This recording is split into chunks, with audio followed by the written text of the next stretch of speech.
cerita. Kita dari cerita. Ini teman-teman kita ini marketer. Kita ini network marketer. Cerita itulah yang bisa membuat kita berubah.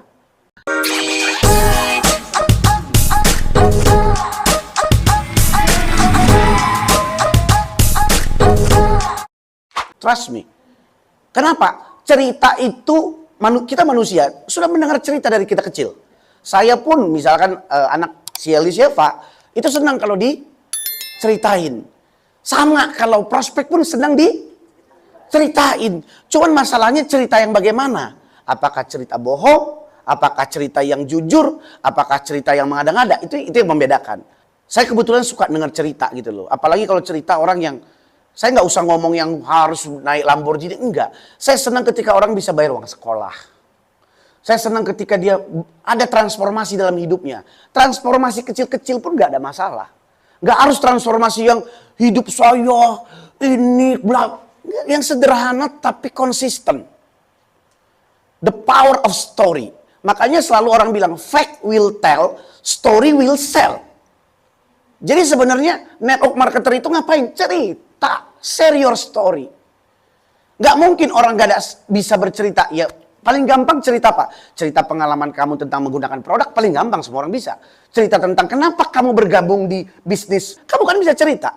Pertamanya, jujur aja. Pertamanya saya, kayak tadi Desi bilang, nggak dikasih orang tuaku. Pertamanya saya nggak biasa bisnis-bisnis beginian. Biasanya saya, waktu pertama saya join, saya dijebak. Kan biasa.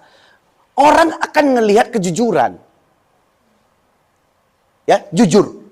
Nah, ini yang sering kita keliru. Kita cuma pengen mau melihat, menunjukkan sesuatu yang luar biasa. Padahal sebenarnya kalau kita speak with your heart, kita ngomong dari hati kita, itu akan jauh lebih powerful. Itu sih kalau menurut saya.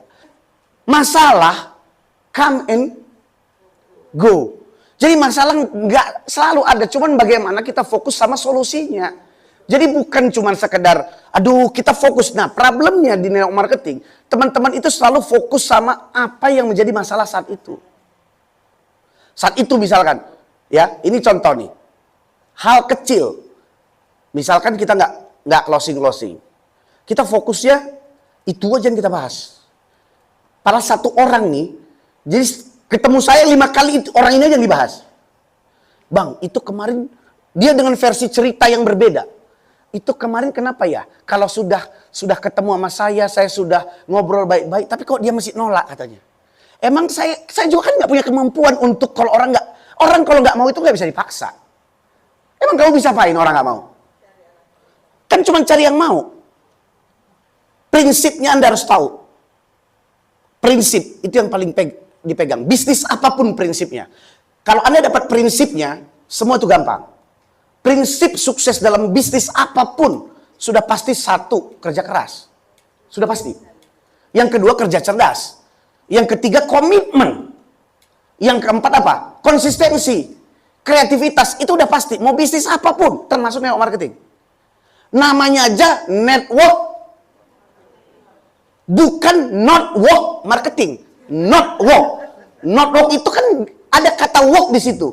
Berarti kalau mau berhasil harus kerja, bukan network marketing, bukan not work marketing.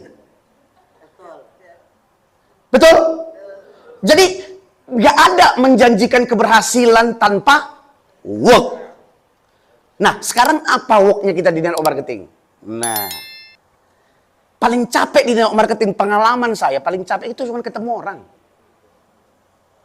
Betul? Ketemu orang, ngobrol.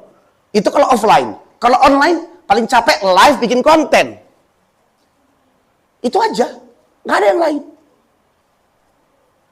Apa yang menjadi masalah? Cuman itu aja. Cuman kadang-kadang itu pun kita kembali lagi. Not work marketing. Iya kan? Kalau nggak work berarti nggak ada hasil. Jadi prinsipnya sama. Jadi nggak ada yang sesuatu yang fantastik lah. Saya selalu ingat ketika saya down, maksudnya apalagi kalau bisnis tuh jalan, hancur, hidup, jatuh, bangun.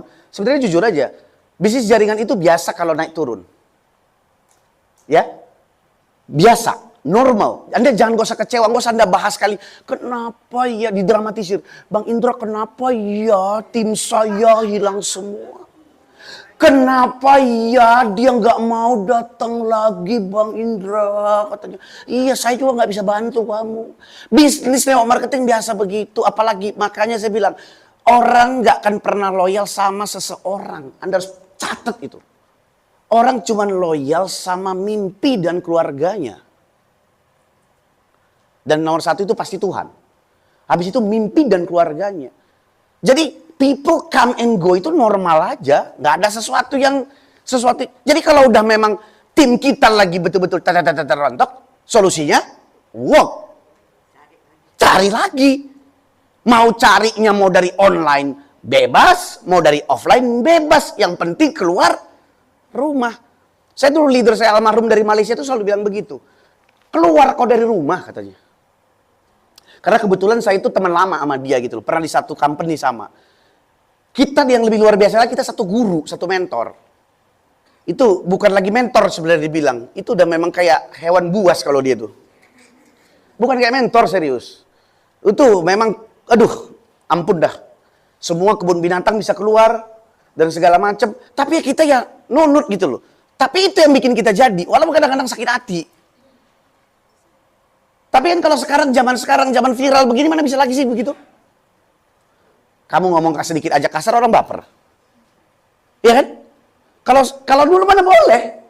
Tapi kan memang didikan, ya saya nggak bisa juga bilang, itu kan dulu Bang Indra. Iya, zaman berubah. Zaman sekarang, ya udah kita tinggal adaptasi aja. Kamu ngelakuin apa? Ada nggak kamu posting konten? Kamu paham nggak konsepnya? Ada orang yang mau belajar dan melakukan. Ada yang orang mau belajar saja. Nggak melakukan. Ada. Ada yang nggak mau sama sekali belajar. Nggak mau belajar, ya udah pasti nggak mau melakukan. Gitu loh. Jadi, TikTok, Instagram, whatever, itu alat bantu kita. Kalau kehabisan orang, udah cari orang lain gitu loh. Jadi jangan, siapa lagi yang mau ke prospek ya, tetangga udah habis. Siapa lagi ya? Siapa lagi ini? Aku bingung. Ibu ya? Ibu ketawa dia. Siapa lagi ini? Udah bingung dia. Siapa lagi ini? Pasti semua orang tuh ketika dia mulai kehabisan daftar nama, kehabisan leads, dia pasti pusing. Siapa lagi yang mau kita ajak nih? Pasti begitu kan? Benar ya Bu ya? Siapa yang sekarang ini merasa daftar namanya sudah habis? Udah bingung deh, siapa lagi yang mau diprospek nih? Ayo. Saya tanya nanti kalau ada yang punya 100 daftar nama sekarang, nggak ada juga ya? Berarti nggak punya juga kan? Betul? Karena memang yang dekat sama kita itu ada batasnya kan? Nggak banyak gitu loh. Jadi itu kembali lagi teman-teman. Jadi rumus prinsipnya itu kerja keras dan segala macam. Ya oke, semua Anda tahu lah ya. Saya nggak usah ngomongin itu kalimat motivasi whatever. Semua Anda... Guys, Anda nggak perlu dengarkan banyak motivasi untuk buat Anda semangat. Tiap pagi setelah doa Anda, cek aja M-Banking. Cek saldo, itu motivasi paling bagus. Kalau motivasi Anda cek M-Banking isinya 0, pasti semangat. Tapi lihat kalau 8 digit, berapa? Kalau jutaan berapa? Kalau cuma 2 juta, deg-degan. Kalau ratusan juta, bersih belum aman. Nah, kalau eman baru agak sedikit, senyum. Saya masih melakukan sampai sekarang. Anda boleh percaya apa enggak? Saya tuh paling rajin cek M-Banking. Karena inilah buat saya motivator paling bagus. Ketika udah, aduh kacau nih. Betul nggak Bu? Jadi, nggak usah perlu bantuan orang lain kita untuk motivasi diri kita sendiri.